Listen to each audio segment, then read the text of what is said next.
하나님의 말씀 창세기 40장 16절 말씀부터 마지막까지 제가 봉독을 해드리겠습니다.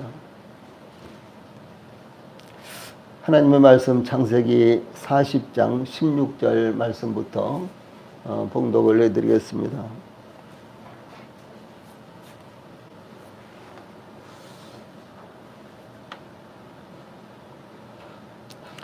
제가 봉독을 해드리겠습니다. 16절부터입니다. 떡 굽는 관원장이 그 해석이 좋은 것을 보고 요셉에게 이르되 나도 꿈에 보니 흰떡 세 광주리가 내 머리에 있고 맨 위 광주리에 바로를 위하여 만든 각종 구운 음식이 있는데 새들이 내 머리에 광주리에서 그것을 먹더라. 요셉이 대답하여 이르되 그 해석은 이러하니 새 광주리는 사흘이라. 지금부터 사흘 안에 바로가 당신의 머리를 들고 당신을 나무에 달리니 새들이 당신의 고기를 뜯어 먹으리이다 하더니 제3일은 바로의 생일이라. 바로가 그의 모든 신하를 위하여 잔치를 베풀 때에 술 맡은 관원장과 떡 굽는 관원장에게 그의 신하들 중에 머리를 들게 하니라. 바로의 술 맡은 관원장은 전직을 회복하며 그가 잔을 바로의 손에 받들어 드렸고 떡 굽는 관원장은 매달리니 요셉이 그들에게 해석함과 같이 되었으나 술 맡은 관원장이 요셉을 기억하지 못하고 그를 잊었더라. 아멘. 23절 말씀까지 봉독을 해드렸습니다. 오늘 저녁에는 지금 봉독을 해드린 창세기 40장 16절로 23절 말씀을 통해서 떡 굽는 관원장의 꿈과 해석, 떡 굽는 관원장의 꿈과 해석, 이런 주제로 말씀을 전해드리겠습니다. 다른 말씀으로 주제를 설명한다면은 계시의 말씀대로 이루어지는 이 계시하신 대로 이루어지는 말씀, 이렇게 되겠습니다. 그래서 하나님께서 계시한 대로 술 맡은 관원장에게도 그대로 성취가 되고 또 떡 굽는 관원장에게도 그대로 성취가 됐는데 더 나아가서 요셉에게 꿈을 주시고 계시하신 하나님의 말씀이 그대로 성취가 되어가고 있는 이와 같은 모습도 아울러 나타나고 있습니다. 이 요셉이 갇힌 감옥에 함께 갇힌 애굽왕 바로의 술 맡은 관원장과 떡 굽는 관원장이 하룻밤에 동시에 꿈을 꾸었는데 그 몽조가 심상치 않았습니다. 요셉이 그들에게 들어갔을 때 그들은 지난밤에 꾸었던 꿈으로 인해서 불안해하고 있었습니다. 요셉은 두 관원장의 상황을 듣자 그 꿈의 해석은 하나님께 있는 것이므로 자기에게 말해보라고 요청을 했습니다. 그때 술 맡은 관원장이 그의 꿈 이야기를 요셉에게 들려주자 요셉은 그의 꿈을 해석을 했습니다. 이 술 맡은 관원장의 꿈은 그가 3일 후에 그의 복권이 이루어질 것이다 라고 하는 하나님의 계시였습니다. 이 요셉은 술 맡은 관원장의 꿈을 해석하면서 40장 14절로 15절에서 당신이 잘 되시거든 나를 생각하고 내게 은혜를 베풀어서 내 사정을 바로에게 아뢰어 이 집에서 나를 건져 주소서. 나는 히브리 땅에서 끌려온 자요 여기서도 옥에 갇힐 일은 행하지 아니하였나이다 라고 이렇게 부탁을 합니다. 이것은 아무도 요셉을 도울 사람이 없는 애굽의 왕의 죄수들을 가두는 감옥에 처한 요셉에게는 처음으로 실오라기만큼의 한 가닥 빛이 비춰오고 있는 것을 의미합니다. 이어서 떡 굽던 관원장의 꿈 이야기를 듣고 그 꿈을 해석하는 요셉의 모습이 나타나고 있습니다. 제일 먼저 16절과 17절에는 떡 굽는 관원장의 꿈이 기록되어 있습니다. 떡 굽는 관원장의 꿈 이야기는 다음과 같은 상황에서 시작되고 있습니다. 16절 전반부에 떡 굽는 관원장이 그 해석이 좋은 것을 보고 요셉에게 이르되 라고 그의 꿈 이야기를 요셉에게 들려주었습니다. 이 떡 굽는 관원장은 술 맡은 관원장의 꿈이 길조라는 요셉의 해석을 듣자 요셉에게 자신의 꿈에 대한 해석도 부탁한 것입니다. 이 공주에 빠졌을 때, 공주에 몰렸을 때는 지푸라기라도 붙잡으려고 하는 것이 사람의 일반적인 심리인 것입니다. 떡 굽는 관원장은 과연 그의 꿈이 어떤 의미가 있을 것인가에 대한 궁금증도 있었겠지만 술 맡은 관원장의 꿈이 길주라는 해석이 나오자 자신의 꿈에 대한 궁금증은 더욱 컸을 것입니다. 예, 그러므로 떡 굽는 관원장은 요셉에게 자신의 꿈에 대한 해석을 부탁하게 되었습니다. 떡 굽는 관원장은 자신의 꿈도 술 맡은 관원장의 꿈처럼 길조일 것이라는 소망을 가지게 되었는데 그렇게 생각했던 것은 자신의 꿈과 술 맡은 관원장의 꿈이 거의 비슷했기 때문이었습니다. 이 떡 굽는 관원장은 요셉에게 16절 후반부 그리고 17절 나도 꿈에 보니 흰떡 세 광주리가 내 머리에 있고 맨 위 광주리에 바로를 위하여 만든 각종 구운 음식이 있는데 새들이 내 머리에 광주리에서 그것을 먹더라 라고 그의 꿈 이야기를 요셉에게 합니다. 이 떡 굽는 관원장에게 나타난 이 흰떡 세 광주리는 술 맡은 관원장이 꿈에 보았던 포도나무에 세 가지가 있었던 것과 같이 셋이라는 숫자가 일치하는데 그것은 3일을 의미했습니다. 흰떡 세 광주리는 술 맡은 관원장에게 포도나무 세 가지가 있었듯이 떡 굽는 관원장의 전직과 깊은 관련이 있는 물건이었습니다. 그러나 술 맡은 관원장은 이제 포도주를 만들 수 있는 포도나무가 있었고요. 나타났고 그리고 이제 술 맡은 관원장은 흰떡 세 광주리가 나타났기 때문에 이들이 꾼 꿈은 각자 자기들의 전직과 관련이 있는 이와 같은 꿈들이 나타났다는 것이죠. 또한 16절 후반절에 흰떡 세 광주리가 내 머리에 있고 이 꿈은 애굽 사람들의 전통적인 생활 습관을 나타내고 있는 모습입니다. 애굽 사람들은 남자들은 물건을 머리에 이고 날랐으며 여자들은 어깨에 메고 날랐습니다. 예, 우리나라 같은 경우에 여자들은 머리에 이고 뭐 물동이라든가 집이라든가 이런 것을 나르고 그리고 남자들은 뭐 지게라든가 이런데 이제 등에다가 짊어지고 이렇게 나르죠. 그런데 이 애굽 사람들은 남자들은 머리에다 이고 물건을 나르고 여자들은 이 어깨 위에 얹고 혹은 어깨 위에다가 매달아서 이렇게 물건을 운반을 했다고 이렇게 합니다. 예, 그래서 이제 여기에 소위 떡 굽는 이와 같은 이 관원장은 흰떡 세 광주리가 내 머리에 있었다. 이것은 흰떡 세 광주리를 그가 머리에다가 이고 이제 운반을 하는 이와 같은 모습을 말하고 있는 것입니다.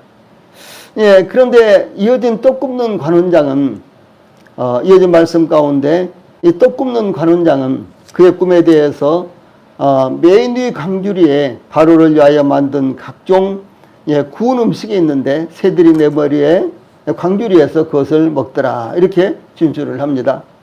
이 왕을 위한 떡을 담은 맨 위 광주리에는 바로를 위해서 만든 다양한 구운 음식들이 있었는데 새들이 떡 굽는 관원장의 머리 위에 있는 광주리의 음식들을 먹는 것이었습니다. 이 각종 구운 음식은 떡 굽는 관원장이 바로를 위해서 만든 음식이었습니다. 그는 왕을 위해서 정성을 다해 떡을 만들었을 것입니다. 그러나 여기에서 떡 굽는 관원장은 왕을 위해서 만든 구운 음식들을 새들이 달려들어 먹는 꿈을 꿨다라고 하는 것입니다.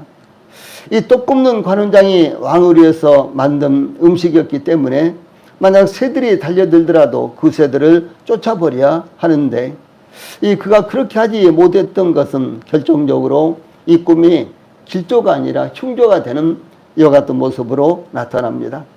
그는 바로를 위해 다양한 음식을 만들어 바로에게 갖다 드려야 하는데 그가 바로에게 가지고 가는 동안 새들이 와서 그 음식들을 먹었다는 것은 이 다양한 위험에 처해 있다는 것을 의미하며 또한 떡 굽는 관원장이 그 위험을 이겨내지 못하고 방관하고 있는 모습까지도 나타낸 것입니다.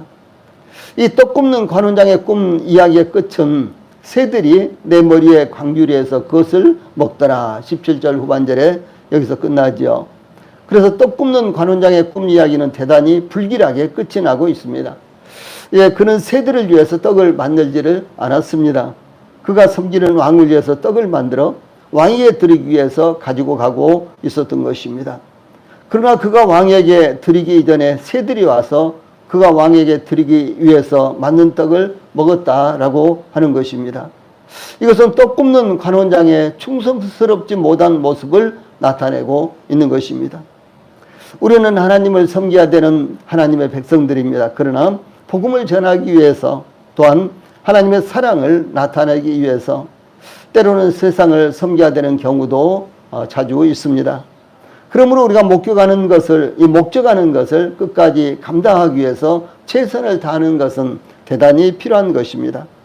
떡 굽는 관원장처럼 그의 목적이 빗나가고 있는 것을 알면서도 그것을 방관하는 것은 스스로를 함정에 빠뜨리는 것입니다.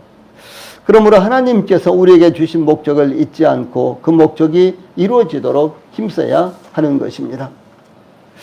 다음에 18절로 19절에서는 떡 굽는 관원장의 꿈을 해석하는 요셉이 나타나고 있습니다. 요셉은 떡 굽는 관원장의 꿈 이야기를 듣자 곧바로 그 꿈을 해석합니다. 요셉이 대답하여 이르되 그 해석은 이러하니 18절 전반부죠. 라는 요셉의 행동은 그가 마치 기다렸다는 듯이 떡 굽는 관원장의 꿈을 해석하는 모습을 나타내고 있는 것입니다. 요셉이 떡 굽는 관원장의 꿈의 해석을 시작하면서 그 해석은 이러하니 라고 한 것은 대단히 부드러운 이와 같은 어조이지만 그런데도 불구하고 대단히 단호한 하나님의 계시가 담겨있는 이와 같은 해석이었습니다. 그 해석은 한치의 오차도 없었고 틀리지도 않았던 것을 우리는 보게 됩니다. 요셉은 그 해석은 이러하니 새 광주는 사흘이라 라고 그 꿈으로 나타난 하나님의 계시가 이루어질 시기에 대해서 증거하고 있습니다. 요셉은 술 맡은 관원장의 꿈에 포도나무에 세 가지가 3일을 의미했듯이 떡 굽는 관원장의 꿈에 나타난 세 광주리도 동일하게 3일을 의미한다고 해석을 했습니다. 그러므로 술 맡은 관원장과 떡 굽는 관원장에게 그들의 꿈이 동일하게 적용될 날짜는 바로 3일 후였습니다. 요셉은 이어서 19절에 지금부터 사흘 안에 바로가 당신의 머리를 들고 당신을 나무에 달리니 새들이 당신의 고기를 뜯어 먹으리다 이렇게 해석을 합니다. 이 3일 후면 애굽왕 바로의 생일날이었습니다. 그 생일날에 술 맡은 관원장과 떡 굽는 관원장의 꿈들이 실현되는데 술 맡은 관원장은 그의 전직이 회복되어 왕에게 술을 올려드리게 되지만 떡 굽는 관원장은 바로가 그의 머리를 들 것이라고 해석했습니다. 이 왕정시대에는 왕의 생일날을 맞이하여 정적들을 처벌하거나 제거하는 이와 같은 형을 집행을 했습니다. 예를 들어서 우리나라는 특별히 뭐 광복절이라든가 3.1절이라든가 이럴 때 특사들을 이렇게 베풀죠. 그런데 이제 왕정시대 그리고 지금도 동일하게 왕이 통치하는 이와 같은 나라에서는요, 왕이 태어난 생일날, 탄신일날, 이런, 이 특사를 베푼다거나 이와 같은 중요한 일들을 처리하는 그런 경우가 많이 있습니다. 예를 들어서 헤롯은 그의 생일날에 자신을 책망하는 세리요한을 제거하지 못하다가 헤로디아의 딸과의 이 약속을 빌미로 삼아서 세리요한을 죽이는 모습이 마태복음 14장 3절로 12절에 나타납니다. 여기 당신의 머리를 들고 오는 당신의 머리를 당신 위로부터 들어올릴 것이다 이런 말인데 이것은 긍정적인 것과 부정적인 것에 동일하게 사용되는 이와 같은 말씀입니다. 그러나 술 맡은 관원장에게는 그의 전직이 회복된다는 의미로 떡 굽는 관원장에게는 바로가 당신을 교수형에 처할 것이다 라는 부정적인 뜻으로 사용이 되었습니다.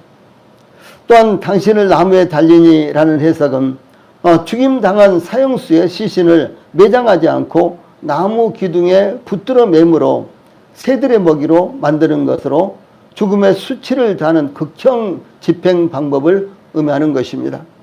애굽인들은 죽은 사람의 시신을 중요하게 생각을 했습니다. 왕들의 경우 미라로 만들어서 부활 때까지 보존하려고 시도를 했습니다.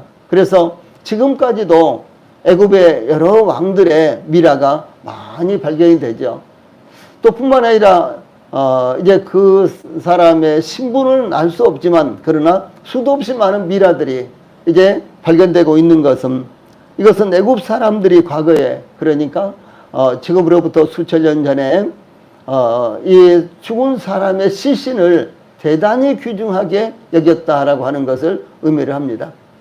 그래서 특별히 왕들의 시신을 미라로 만드는데 왕들의 시신이 그냥 썩도록 이렇게 내버려 두거나 그렇게 하는 것이 아니라 아주 이 여러 가지 그 첨단 그 당시로 아주 첨단 여 같은 방법을 사용해서 미라로 만들어서 어떻게 해서든지 시신을 오래오래 보관하려고 이렇게 했는데 그들의 생각은요 부활 때까지 이것을 시신을 보관하려고 이렇게 했다고 합니다.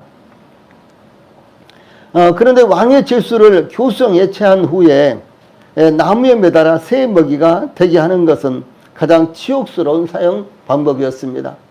그래서 떡 맡은 이와 같은 떡 굽는 관원장 이 사람은 교송을 당해서 이제 이와 같이 사형을 당하지만 그런데 그 시신은 또 나무에다가 매달아서 새 먹이로 만든다고 하는 것이죠. 이것은 대단히 치욕스러운 사용 방법이었습니다.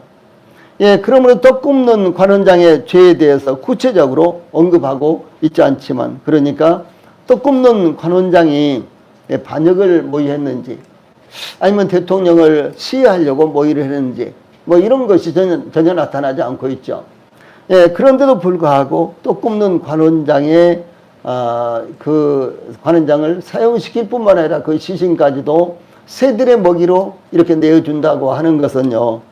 이제 왕의 비위에 크게 어긋나는 죄를 범했던 것으로 보입니다.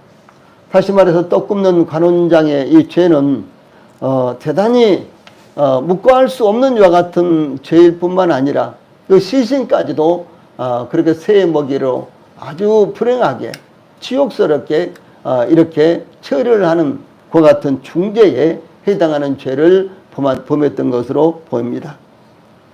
다음에 20절로 23절 말씀은 요셉의 해석대로 꿈이 성취되는 두 관원장들의 모습이 나타나고 있습니다. 20절 전반부에 제3일은 바로의 생일이라 이렇게 말씀이 이어지고 있죠. 예, 두 관원장들의 꿈이 실현되는 날이요. 요셉이 그들의 꿈을 해석해 준 대로 이루어질 날이었습니다. 바로는 자신의 생일을 맞이하여 20절에 바로가 그의 모든 신하를 위하여 잔치를 베풀 때 술 맡은 관원장과 떡 굽는 관원장에게 그의 신하들 중에 머리를 들게 하니라 라고 이렇게 그의 모든 신하들을 위해 잔치를 배설하면서 술 맡은 관원장과 떡 굽는 관원장에게도 그의 다른 신하들과 함께 그들의 머리를 들게 했다 이렇게 말하고 있습니다. 이와 같이 머리를 들게 했다는 것은 긍정적으로나 부정적으로 동일하게 사용됐던 이와 같은 말씀입니다. 아마 이들이 이제 감옥에 있었는데 그들을 모두 끌어내서 왕 앞에 나오게 했다. 아마 이런 말로 우리가 그 의미를 생각해 볼 수가 있는 말씀입니다. 그러나 그들의 꿈의 성취는 전혀 다른 방향으로 이루어졌습니다. 술 맡은 관원장도 떡 굽는 관원장도 그들이 감옥에서 나와서 이제 왕 앞에 이렇게 섰지만 그런데도 불구하고 그 결과는 완전히 두 사람이 서로 반대의 이와 같은 이 결과가 나타나는 것을 볼 수가 있는 것입니다. 그래서 바로의 술 맡은 관원장은 전직을 회복하며 그가 잔을 바로의 손에 받들어 드렸고 21절 그다음에 22절에는 떡 굽는 관원장은 매달리니라고 술 맡은 관원장은 사면을 받았거나 죄가 없는 것으로 판명이 되어서 전직을 회복했으나 떡 굽는 관원장은 매달렸다라고 하는 것입니다. 즉 이 교수형이 집행됐다라고 하는 것입니다.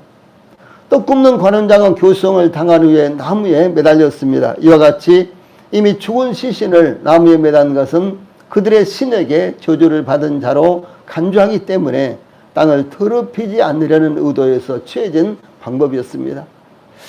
우리는 신명기에서도 볼 수가 있고 그리고 또 갈라디아서 4장에서 볼 수가 있는데 나무에 달린 자마다 저주 아래 있는 자니라. 이런 말씀이 나오거든요. 예, 그러니까 예수님은 십자가에 달려 곧 나무에 달려 죽음을 당했죠. 그래서 저주를 받았다라고 하는 것을 이렇게 묘사하고 있는 것입니다. 그런데 구약 성경에서도 일반적으로 나무에 매달아서 죽이기도 하지만 구약 성경의 사형 방법이요 거의 대체적으로 교수형이었습니다. 목을 매달아서 죽이는 거 교수형이었는데, 그래서 이제 교수형을 시킨 다음에 그 시신을 나무에다가 또 매다는 거예요. 그래서 이 새들의 먹이가 되도록, 짐승들의 먹이가 되도록 이렇게 내놓는 것입니다. 예를 들어서 이 사울 왕이 그의 세 아들과 함께 이 블레셋과의 싸움에서 모두 다 전사를 하죠. 그런데 이 블레셋 사람들은 그 사울과 그리고 세 아들의 시신을 거두다가 이 벳산 성벽에다가 매답니다. 그럼 어떻게 되겠습니까? 결국은 새나 짐승들의 먹이가 되겠죠.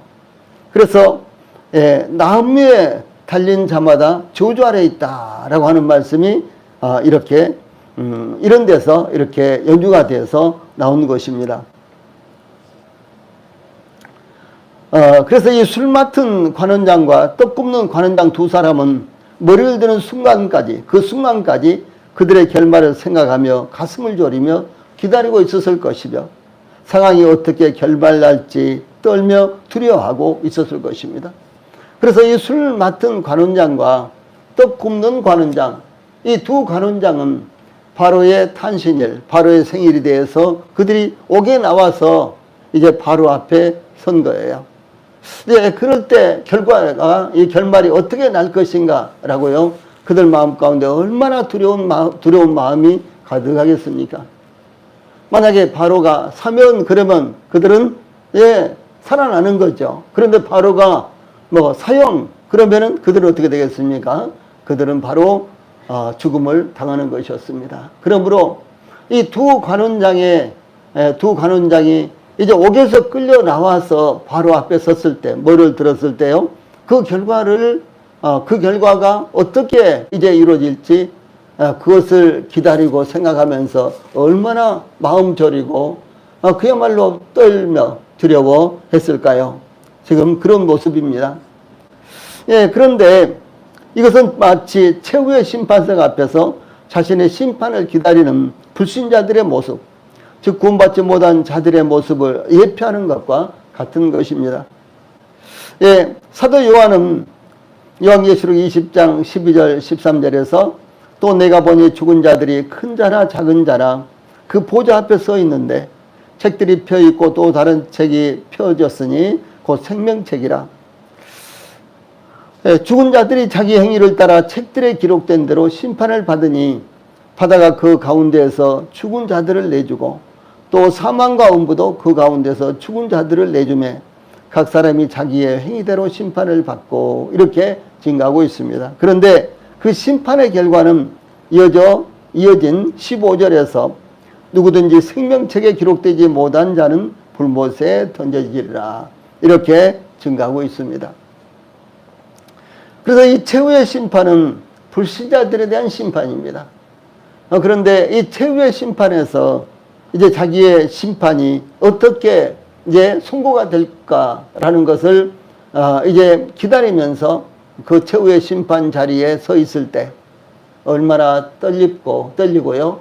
얼마나 두렵고 그야말로 얼마나 참 말로 표현할 수 없는 이와 같은 두려움과 불안과 그리고 참으로 말로 표현할 수 없는 그와 같은 상황이 이루어지겠습니까? 그러므로 술 맡은 관원장과 떡 굽는 관원장의 회복과 유기에 대해서 22절 마지막 부분에 요셉이 그들에게 해석함과 같이 되었으나 이렇게 증가하고 있는 거예요. 그러니까 요셉이 두 관원장의 꿈을 해석한 대로 이루어졌다라고 하는 사실입니다. 이 하나님께서 바로의 두 관원장들에게 꿈으로 계시하신 것을 요셉이 해석한 대로 이루어졌습니다. 하나님께서 말씀하시고 그 복음의 말씀을 하나님의 백성들이 증거하게 하셨습니다. 하나님께서는 하나님의 백성들이 증거한 하나님의 복음의 말씀대로 세상을 심판하실 것입니다. 이와 같이 최후의 심판도 하나님의 계시의 말씀에 따라서 그대로 성취가 되는 것입니다.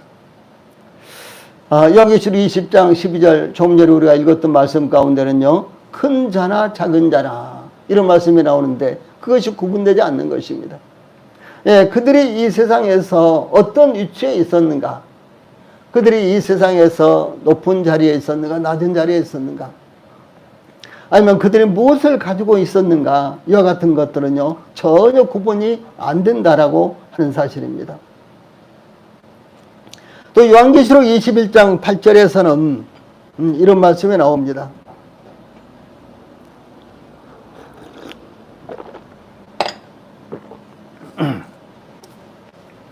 두려워하는 자들과 믿지 아니하는 자들과 흉악한 자들과 살인자들과 음행하는 자들과 점술가들과 우상 숭배자들과 거짓말하는 모든 자들은 불과 유황으로 타는 못에 던져지리니 이것이 둘째 사망이라, 이렇게 증가하고 있습니다.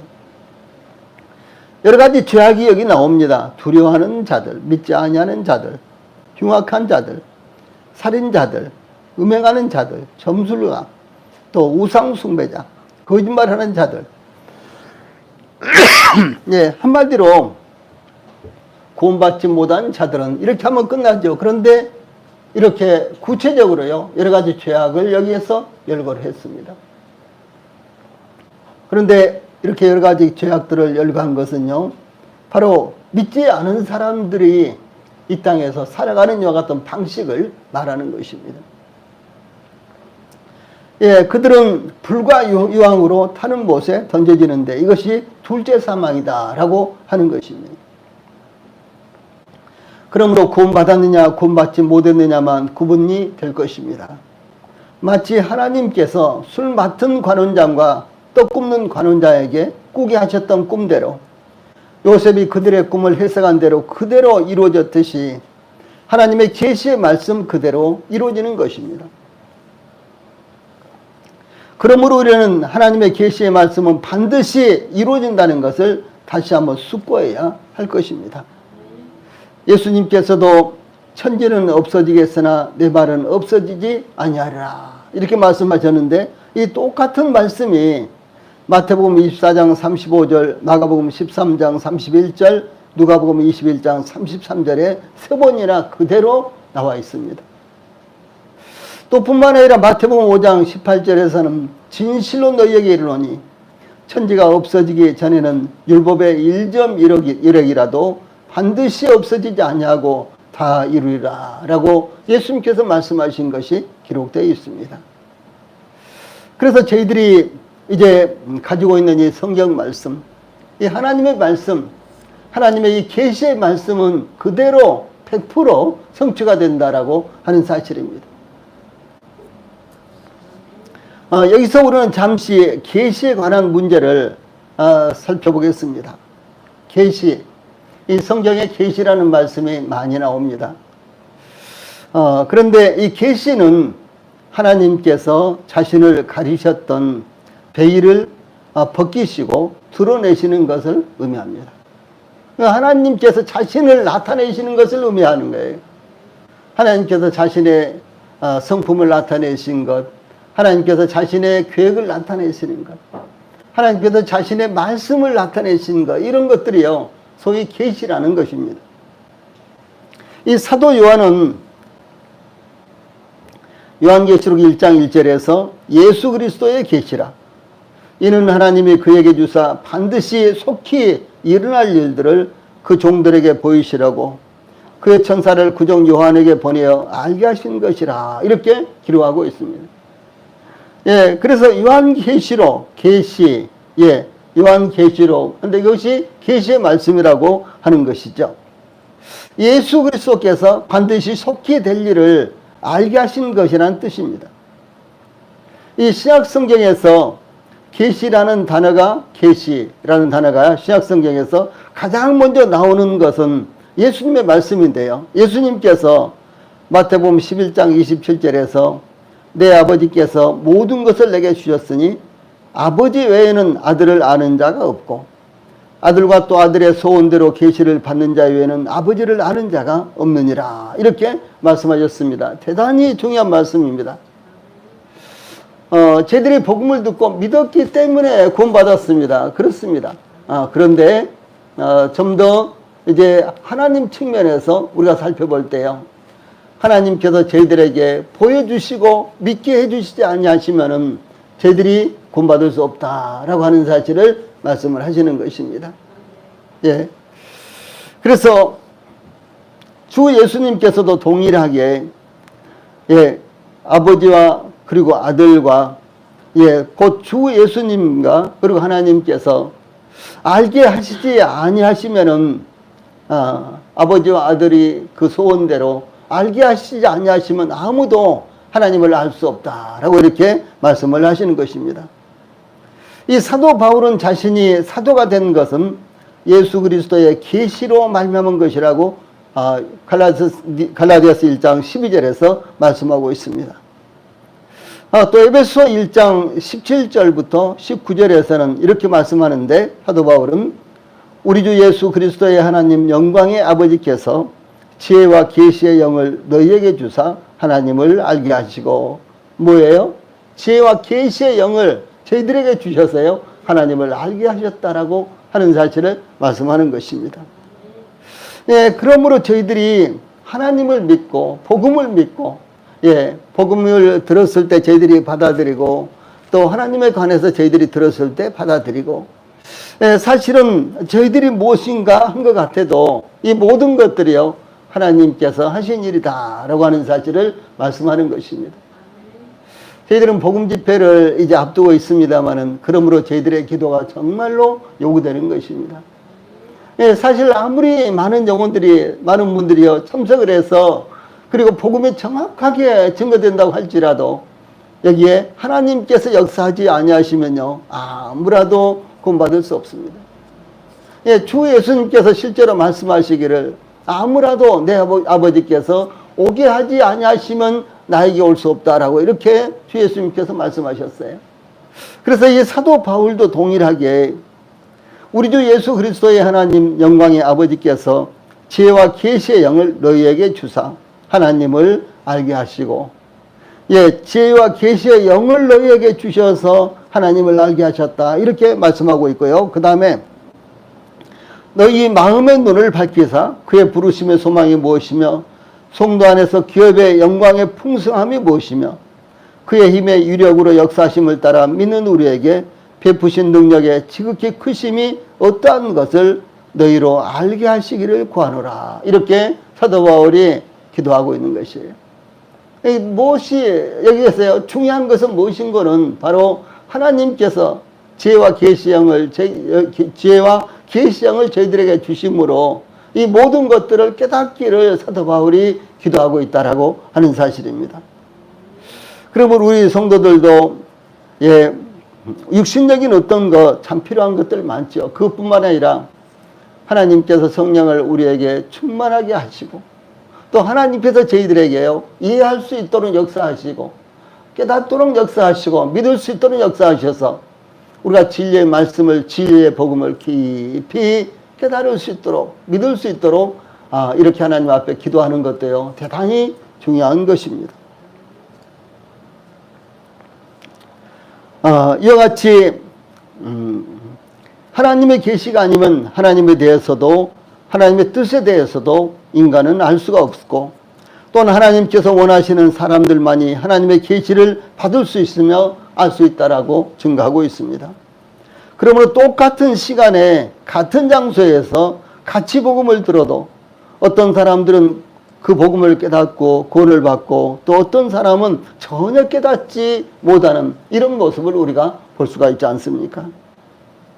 이 계시에는 계시의 방법에 따라서요, 자연 계시와 초자연 계시, 이런 거 이렇게 구분을 하는 거예요. 또 계시의 내용 및 목적에 따라서는 일반 계시와 특별 계시, 이렇게도 구분을 합니다. 이 부분은 그냥 그런 구분들이 있구나, 이렇게만 이해하셔도 됩니다. 일반 계시는 자연 법칙과 인간의 양심과 역사 등을 통해서 하나님께서 자신을 나타내시는 것을 의미하고, 특별 계시는 하나님께서 직접 혹은 간접적으로 나타나셔서 말씀하시거나 이적 등으로 나타내시는 것을 의미합니다. 예를 들어서 자연 환경을 보면서도 이 자연 환경 보면 정말 창조주가 계셔. 네, 창조주가 역사하지 않고서는 어떻게 자연 환경이 이렇게 이루어질 수가 있어. 예, 이렇게 이제 우리가 깨닫는단 말이에요. 그 자연 이제 환경을 통해서 알 수 있는 것, 그것이 바로 이제 자연 계시다라고 하는 사실입니다. 그래서 이와 같이 자연 계시, 특별 계시가 있는데, 이제 특별 계시는 그 다음에 또요, 이제 저희들 마음 가운데 양심이라는 게 있잖아요. 예, 그래서 심지어 아무리 죄를 험하게 짓고 사는 사람도 그 마음에 양심이 있는 거예요. 이 양심은 이 하나님의 계시의 일종입니다. 그래서 하나님의 이 계시의 양심이 하나님의 계시의 일종이기 때문에 자기의 죄를 어느 정도는 깨닫고, 내가 참 잘못했구나. 그리고 이 하나님의 그 존재를 정확하게 믿지 못해도 하나님을 두려워한다든가, 자기의 죄에 대해서요 두려워한다든가 하는 이와 같은 마음을 갖게 된다는 것이죠. 그런데 이 특별 계시는 하나님께서 직접 혹은 간접적으로 나타나셔서 말씀하시거나 이적 등으로 나타내시는 것을 의미합니다. 예를 들어서 예수님이 태어나셨죠. 그리고 33년의 생애를 사시면서 특별히 3년 동안의 공생애를 사셨는데, 그 예수님의 생애가 예수님께서 세상에 나타나시고 그 생애를 저희들과 똑같은 생애를 사셨던 것은 하나님의 특별 계시입니다. 예.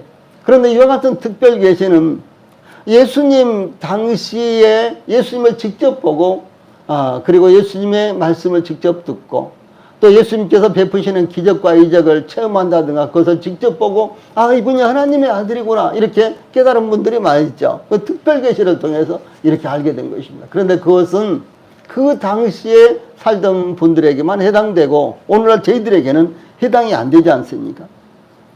그런데 이제 하나님께서요 이 성경이 완성될 때까지 다양한 방법으로 특별 계시를 주셨는데, 성경은 그중 인간의 구원에 필요한 충분한 내용을 기록하고 그것을 증거한 것으로 특별 계시의 정수가 되는 것입니다. 그래서 이제 저희들은 성경을 통해서 하나님을 깨닫고 구원의 비밀을 깨닫고 이제 이렇게 되는데, 바로 이 성경이 특별 계시다라고 하는 사실입니다. 예, 그러므로 하나님께서 요셉에게 꿈을 꾸게 하시고 그 꿈을 통해서 하나님께서 어떤 일을 하실 것인가 라는 것을 말씀하신 것입니다. 또한 요셉을 통해서 두 간원장들의 꿈을 해석하게 하시고 하나님께서 그 계획을 이루어 가시는 것을 여기서 볼 수가 있습니다.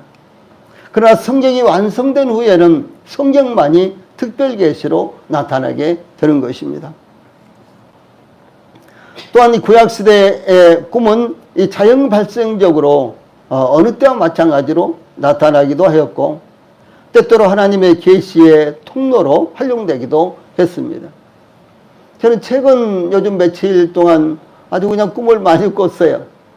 무서운 꿈도 꾸고 꿈 같지 않은 꿈도 꾸고 요즘 며칠 동안 그랬는데, 잠을 많이 자고 그러지도 않았는데도 그렇게 딱 잠자리 들면은 그냥 꿈을 꾸고 그럴 수도 깨고 자주 그랬습니다. 그런데 이와 같이 전혀 의미가 없는 자연 발생적으로 나타나는 꿈, 그것은 어느 시대나 마찬가지로 있었습니다. 그런데 우리가 성경을 보면요, 이 꿈이 하나님의 계시로, 하나님의 계시의 통로로 활용되는 이와 같은 모습도 볼 수가 있습니다. 때때로 이 꿈은 또 악한 영들의 역사로도 나타납니다. 그런 말씀이 신명기 13장 1절, 예레미야 23장 32절에도 나타나고 있습니다. 이 족장들과 선지자들은 꿈을 통해서 계시하시는 하나님의 말씀을 받았고 그것으로 하나님의 뜻을 깨닫고 증거하기도 했습니다. 그러나 모든 꿈이 말씀드렸던 대로 하나님께서 계시의 수단으로 활용하셨던 것은 아니었으며, 이상 중에 혹은 비몽사몽 간에 혹은 완전한 꿈으로 하나님께서 나타나시거나 말씀하시기도 하셨습니다. 예, 그러므로 하나님으로부터 온 계시인가를 분별하는 기준에 대해서 신명기 13장에서 아주 자세하게 말씀하고 있는데, 그 중에서 신명기 13장 1절로 3절 그리고 5절 말씀을 제가 좀 긴 말씀인데 읽어드리겠습니다.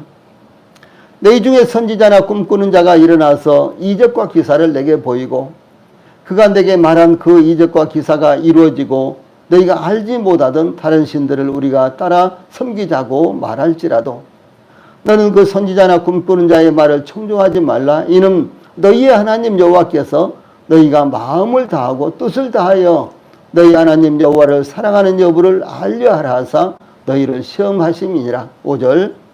예, 그런 선지자나 꿈꾸는 자는 죽이라. 이는 그가 너희에게 너희를 애굽 땅에서 인도하여 내시며 종되었던 집에서 속량하신 너희의 하나님 여호와를 배반하게 하려 하며 너희 하나님 여호와께서 내게 행하라 명령하신 도에서 너를 꿰어내려고 말하였습니다. 너는 이같이 하여 너희 중에서 악을 제할지니라. 이렇게 하나님께서 증가하시고 계십니다. 예, 중요한 것은 어떤 사람이 꿈을 꾸고요. 나는 이런 꿈을 꿨습니다. 그런데 그 꿈이 그대로 이루어졌다는 거예요. 그럼 어떡하겠습니까? 대부분 다, 와, 이것은 하나님께서 말씀하신 것이구나. 하나님의 계시구나. 이렇게 이제 받아들이지 않겠어요? 그런다고 할지라도 하나님을 떠나서 다른 신을 섬기자. 하나님을 떠나서 우상을 숭배하자. 이렇다면 그것은 하나님께로부터 온 것이 아니라고 하는 사실이죠. 꿈이 그대로 이루어져도 하나님을 떠나자, 다른 신을 숭배하자. 그렇다면요, 그것은 하나님께로부터 온 계시가 아니다. 그래서 그런 경우는 그 꿈꾼 자를 죽여라 라고 이렇게 말씀하고 있습니다. 이것이 얼마나 강력하게 하나님께서 말씀한 것인지 알 수가 있는데요, 그만큼 그 꿈이 그대로 이루어졌기 때문에 많은 백성들이 미혹을 받는다는 사실이에요. 예, 오늘날도 그러겠죠. 어떤 점쟁이, 아주 용한 점쟁이가 있는데 그 점쟁이는 글쎄 대부분 다 맞아. 그럼 어떻게 되겠어요? 예, 그러면은 막 돈 쌓아 짊어지고 가서 또 물어보기도 하고 뭐 그러겠죠. 예, 마찬가지로 구약시대에도요, 이스라엘 백성들 가운데 어떤 사람이 예언을 했는데 그 예언이 그대로 맞는 거예요. 어떤 사람이 꿈을 꿨는데 꿈이 그대로 이제 맞아 들어가는 거예요. 그러면은 얼마나 많은 사람들이 그 꿈꾼 사람, 그 예언한 사람, 그 선지자를 따라가겠느냐는 거죠. 그런데 그런다고 할지라도 그것이 하나님을 떠나자고 한다면은, 다른 신을 숭배하자라고 한다면은 그것은 하나님께로부터 온 것이 아니기 때문에 그 꿈꾼 자를, 그 거짓 선자를 죽여라 라고 이렇게 말씀하고 있는 것입니다. 대단히 중요한 것입니다. 중요한 것은 오늘날에는 하나님께서 꿈이나 뭐 환상이나 이런 것으로 역사하지 않습니다. 하나님은 더 이상 필요가 없는 하나님의 말씀을 저희들에게 주셨습니다. 그래서 이 하나님의 말씀에 우리가요, 구원받고 하나님을 섬길 수 있는 모든 필요한 것들이 다 들어있는 것입니다. 그래서 하나님의 말씀에 기록되지 않는 어떤 것을 주장하면서 그것을 숭배하자, 그리로 가자, 만약에 이렇게 한다면요, 그런 사람들은 단호하게 뿌리쳐야 된다라고 하는 사실을 말씀하고 있는 것입니다. 오늘날 이단들은 어떻습니까? 그들이 성경 한 구절 이용해 가지고 그래서 아주 뭐 여러 가지 종교를 만들잖아요. 이단들을 만듭니다. 그런데 그들이 성경을 인용한다고 할지라도 그것은 바로 하나님을 떠나는 것이라면, 이 구원의 복음이 구석에 없다면, 진리의 말씀이 구석에 없다면요, 그것은 바로 하나님께로부터 온 것이 아니다라고 하는 사실을 말씀을 하는 것입니다. 아무리 많은 사람들이 모여들어도 마찬가지입니다. 많은 사람들이 모여들면은 거기에 무엇인가 있을 것으로 생각을 합니다. 그런다고 할지라도 거기에 구원의 복음이 없다면, 거기에 진리의 말씀이 바르게 선포되지 않는다면 그것은 하나님께로부터 온 것이 아닙니다. 그래서 갈라디아서 1장에서는 혹 하늘로부터 온 천사라고 할지라도 다른 복음을 전하면 저주를 받을지어다 라고 이렇게 선포하고 있는 말씀을 우리가 볼 수가 있습니다. 이제 본문 가운데 마지막으로 22절 후반절과 22절 후반절과 23절, 요셉이 그들에게 해석함과 같이 되었으나 술 맡은 관원장이 요셉을 기억하지 못하고 그를 잊었더라 라는 말씀은 하나님께서 허락지 아니하시면 그 어떤 것도 이루어질 수 없다라고 하는 사실을 먼저 증거하고 있습니다. 요셉은 술 맡은 관원장의 꿈을 해석하면서 14절 15절에서 당신이 잘 되시거든 나를 생각하고 내게 은혜를 베풀어서 내 사정을 바로에게 아뢰어 이 집에서 나를 건져 주소서. 나는 히브리 땅에서 끌려온 자요 여기서도 옥에 갇힐 일은 행하지 아니하였나이다. 이렇게 술 맡은 관원장에게 부탁을 합니다. 틀림없이 술 맡은 관원장은 요셉과 같이 총명한 청년을 만난 것은 행운이라고 생각하고 요셉의 부탁을 기꺼이 들어줘야 되겠다 이렇게 생각했을 것입니다. 그러나 술 맡은 관원장은 복권이 되자 요셉이 베푼 은혜를 까맣게 잊어버리고 말았다라고 증가하고 있습니다. 그러나 중요한 것이요, 술 맡은 관원장의 기억 속에 요셉은 사라져버렸지만 하나님은 요셉을 잊지 않으셨다라고 하는 사실입니다. 하나님께서 이사야서 49장 15절에 여인이 어찌 그 젖먹는 자식을 잊겠으며 자기 태에서 난 아들을 긍휼히 여기지 않겠느냐. 그들은 혹시 잊을지라도 나는 너를 잊지 아니할 것이라 라고 약속을 하셨습니다. 우리 성도들이 세상에서 인정을 받지 못한다거나 혹은 우리 성도들이 세상에서 선을 행하고 누군가에게 배려를 해줬는데 그런데도 불구하고 배은망덕한 것처럼 잊어버리고 그런다고 할지라도 거기에 개념치 마십시오. 그것 때문에 우리 성도들이 마음 상해하시고 그것 때문에 우리 성도들이 마음 아파하시고요. 그렇게 하지 마십시오. 하나님께서 기억하고 계시면은 그것이 가장 보람된 것이고 그것이 가장 놀라운 것입니다. 요셉은 술 맡은 관원장이 복직하고 그 다음에 떡 굽는 관원장이 처형을 당한 그로부터 2년이라는 세월이 흘렀는데 41장 1절에 나옵니다. 2년이라는 세월이 흘렀는데 이제 요셉은 그 2년 동안 감옥에 그대로 갇혀 있었습니다. 참으로 안타깝기도 하고 그리고 술 맡은 관원장에 대해서 원망스럽기도 하고 그러겠죠.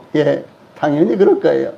내가 그렇게 자기에게 소망을 줬는데 꿈을 해석해 줬는데 그래 얼굴도 한번 들어밀지도 않아 이렇게 생각할 수 있었을 것입니다.